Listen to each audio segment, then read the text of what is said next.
Olá, caros alunos. Sou professora Ioná Souza, do Centro de Educação à Distância da Universidade Federal do Piauí.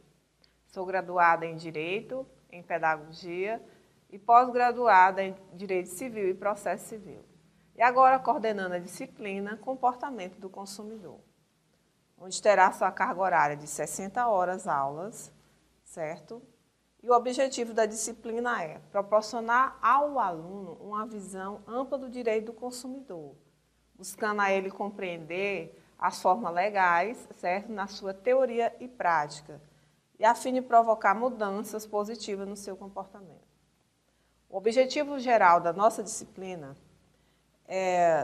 está em habilitar o aluno à análise jurídica do direito, isso na teoria e prática, capacitar o aluno a agir no contexto do mercado do consumidor e estudar a responsabilidade civil dos fornecedores e das prestadoras de serviço, destacar as regras do contrato na relação de consumo.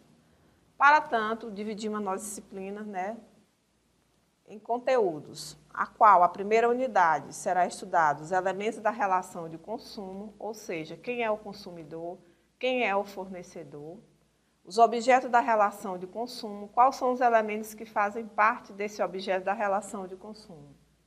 E ainda os princípios fundamentais que norteiam o Código de Defesa do Consumidor. Então, vamos dar início à nossa primeira aula.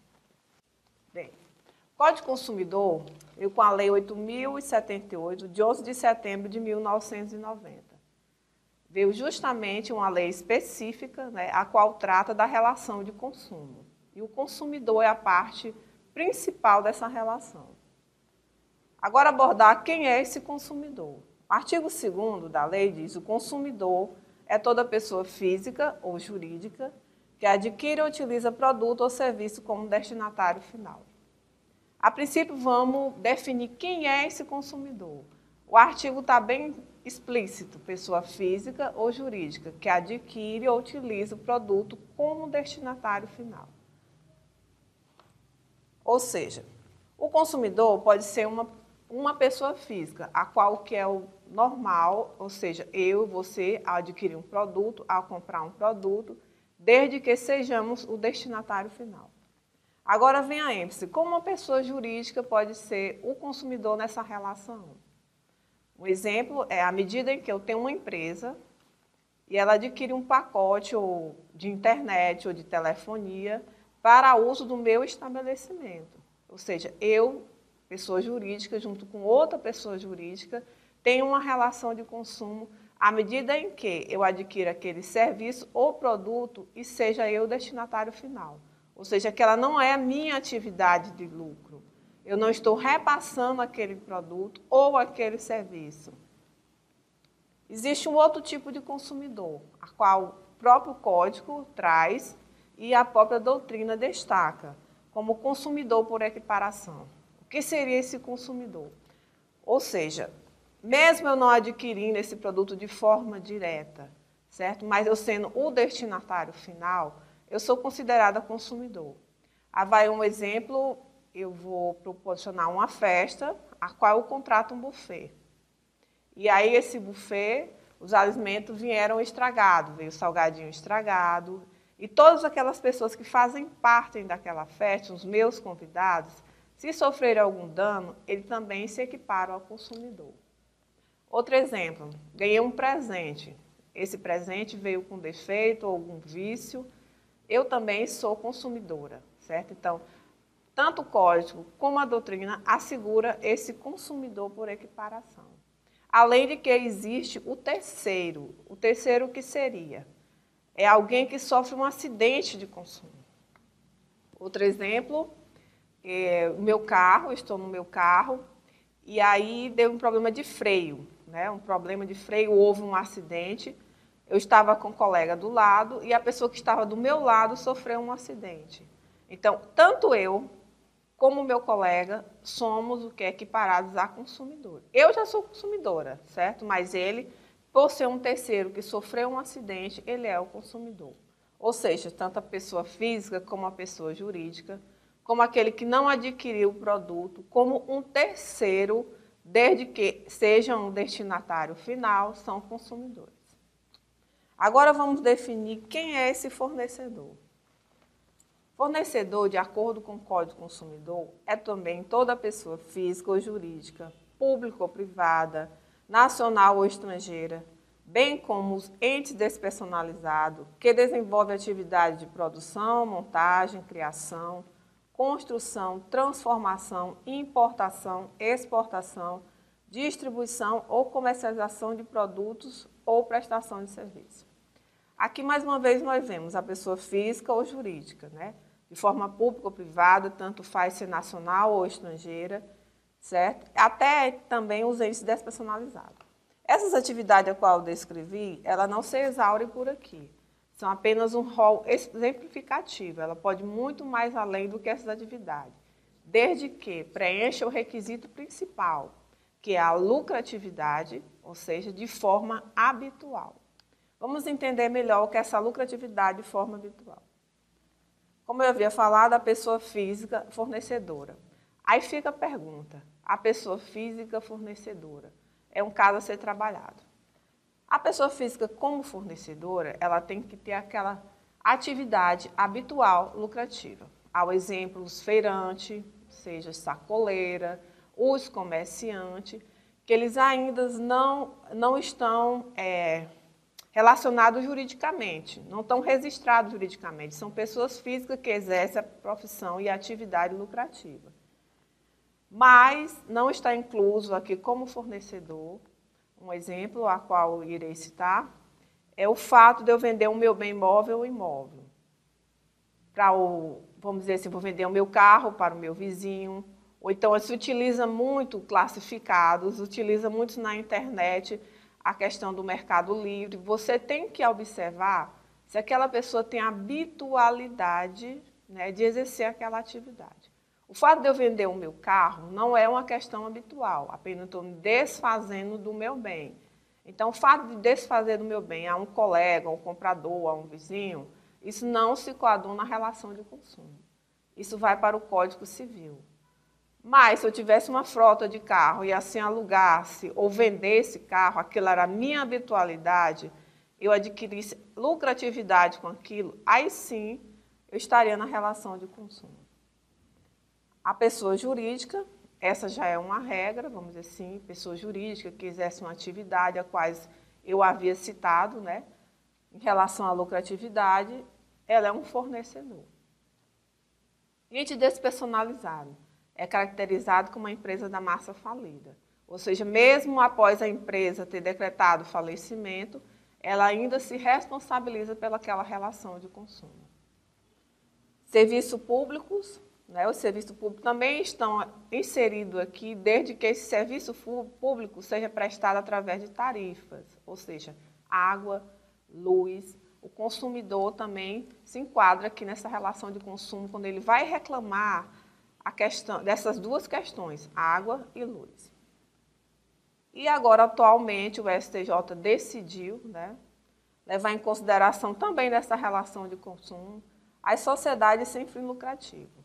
Aí você pergunta, mas eu falei que a atividade tinha que ser lucrativa, que tinha que ser habitual, mas a sociedade sem fim lucrativo é apenas uma questão de registro dela. Mas se ela exercer uma atividade prestadora de serviço, ou então de venda de produtos, independente disso, ela vai ter a lucratividade com aquele serviço e produto a qual ela está inserindo no mercado. Então, ela se enquadra também aqui no Código de Defesa do Consumidor. Ficou bem aqui explicado que a pessoa física ela pode fazer parte dos dois polos, como consumidora, como fornecedora, e a pessoa jurídica também pode ser parte dos dois polos, ou seja, como consumidora e como fornecedora. A diferença é que, como consumidora, ao adquirir aquele produto, ela tem que ser destinatário final, ou seja, aquele produto se encerra ali. Já como fornecedora, tem que se observar se aquela atividade, além de lucrativa, ou seja, além de lucrativa, ela tem que ter uma habitualidade. Não é esporadicamente, tem que ser uma atividade habitual. Então, agora vamos passar para quais são os objetos que fazem parte dessa relação de consumo. O código deixa bem implícito, né, que o produto e o serviço são os dois objetos que fazem parte da relação de consumo. E o que é esse produto? É qualquer bem móvel ou imóvel, material e imaterial. O serviço é qualquer atividade fornecida no mercado de consumo mediante remuneração, inclusive a de natureza bancária, financeira, de crédito e securitária, salvo as decorrentes da relação de caráter trabalhista. Então, o código deixa aqui bem explicado, né, que envolve não só o bem móvel e imóvel, mas também os materiais e imateriais, que são chamados corpóreos ou incorpóreos. Há um exemplo de um bem imaterial, os softwares de computadores. Você não consegue pegar, ou seja, ter ali o objeto, mas você sabe que aquele objeto, ao ser instalado, ele está ali. Ele também se coaduna nessa relação de consumo. Dos serviços, ele deixou bem claro que era o serviço de natureza bancária, financeira e de seguradoras e de crédito também estão incluídos nessas atividades.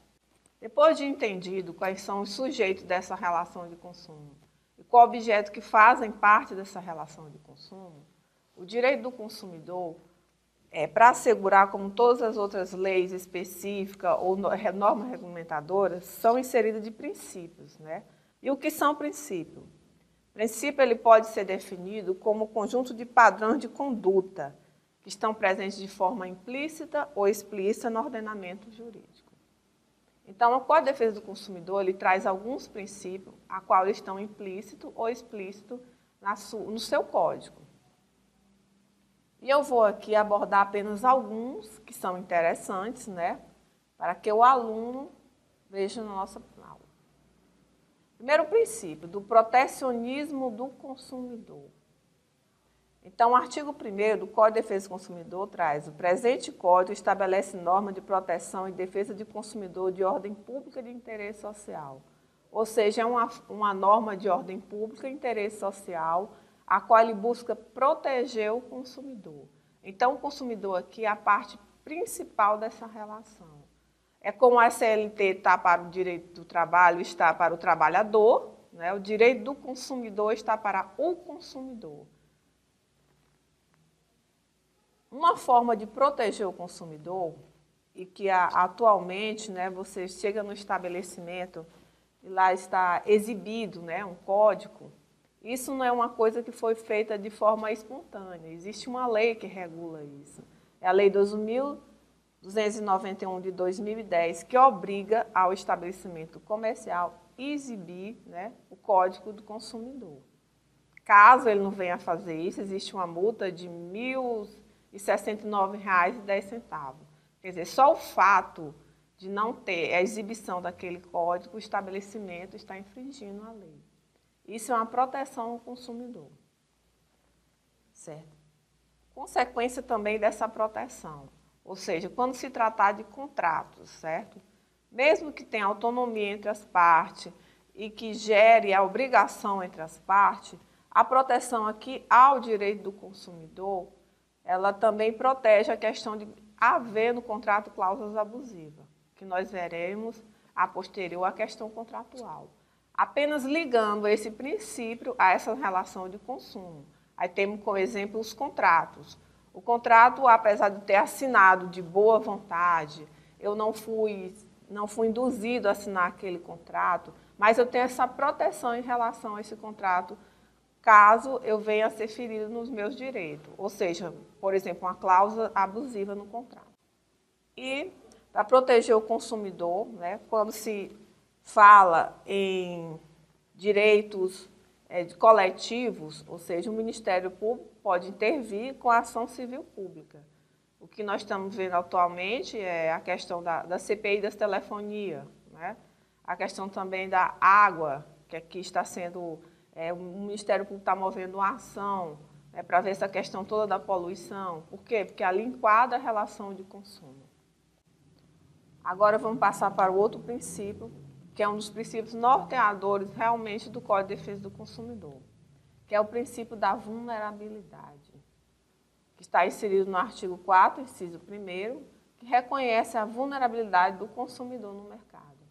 Assim sendo, podemos afirmar que todo consumidor é parte vulnerável, independentemente da situação social, financeira ou cultural que ele se enquadra. Mas por que isso? Porque quem é que produz o produto? Quem é que insere o serviço no mercado? Não somos nós consumidores, nós somos a parte fraca dessa relação. Nós temos conhecimento técnico daquele produto e nem daquele serviço. Então, todo consumidor é considerado parte vulnerável da relação de consumo. A isso que, além do protecionismo, né, que é inserido a lei, que está protegendo o consumidor, ainda temos essa relação da vulnerabilidade do consumidor. Outro princípio é da hipossuficiência do consumidor. Já que nem todo consumidor é hipossuficiente, apesar de todo consumidor ser vulnerável. O artigo 6º, inciso 8º, né, do Código de Defesa do Consumidor, fala que a facilitação da defesa, inclusive com a inversão do ônus da prova, a seu favor no processo civil, quando a critério do juiz for verossímil a alegação e quando for ele hipossuficiente segundo as regras ordinárias de experiência. Então, vamos lá. O que é esse princípio da hipossuficiência? Ele está ligado exclusivamente à inversão do ônus da prova. E o que seria essa inversão do ônus da prova? Seria quem vai provar, né, que naquela relação de consumo houve um dano, ou um vício, ou um defeito. Em regra, é o fornecedor do produto ou do serviço. Por quê? Porque eu já havia falado, ele é que tem o conhecimento técnico daquilo que ele coloca no mercado. Isso é a regra no processo civil e pradial. E também a verossímil da alegação, ou seja, o juiz ele vai observar se suas alegações são verídicas, mesmo que você não esteja munido de provas suficientes, segundo as regras ordinárias de experiência. Existe uma exceção a essa regra que nós vamos ver a responsabilidade na questão da responsabilidade. E apenas para enfatizar aqui, seria a questão da responsabilidade subjetiva, a qual elas são enquadrados os profissionais liberais. Ou seja, eles só são inseridos nessa relação se for provada a culpa. Já é a inversão do ônus da prova, parte para o autor da ação. Que, em regra, quem faz isso é o réu. Outro princípio é um princípio que ele exerce, né, essa questão da relação de consumo, é o princípio da boa-fé. Aqui, para o Código de Defesa do Consumidor, a boa-fé tem e é objetiva. Tem que ser objetiva. Porque a boa-fé subjetiva ela é apenas uma presunção. Ou seja, a boa-fé objetiva ela está ligada no risco de quem fornece produtos ou serviços estar correndo a inserir aquilo no mercado. Independentemente da presunção dele, ou até mesmo dos cuidados que ele vem tomar a colocar um produto ou serviço no mercado, isso não vai lhe imunizar, né, no caso de acontecer algum acidente, né, ou algum dano. Ou seja, a boa-fé é objetiva. E nessa questão da boa-fé objetiva, desse muito discutido, a questão dos produtos nocivos ou perigosos à saúde, né, e à segurança. Eles não são proibidos de estarem no mercado, desde que deva informar de maneira adequada, ostensiva, a questão da sua nocividade ou periculosidade. Ou seja, o produtor, né, coloca equivalente um produto que venha ser perigoso ou nocivo, certo? Mesmo assim, se acontecer algo inesperado, ele responderá independente disso. Ou seja, a boa-fé ali é objetiva. Colocou o produto ou serviço no mercado, você está correndo um risco. Por quê? Também porque o consumidor é a parte vulnerável da relação, porque o consumidor é protegido na relação de consumo. Okay?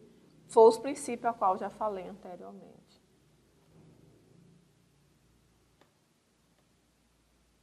Princípio da transparência e da confiança. Aqui se enquadra bem no direito de informar, ou seja, é a obrigação daquele produtor, fornecedor, informar de forma transparente, clara e objetiva ao consumidor que é parte vulnerável da relação. E assim também essa relação de confiança. À medida que eu adquiro um produto, eu estou confiando naquela marca, eu estou confiando naquele produto, vai me trazer aquele resultado. Mas mesmo assim, não se retira a responsabilidade do fornecedor, que é um direito de informar, é o direito do consumidor. Princípio da função social do contrato. Este é o sexto princípio.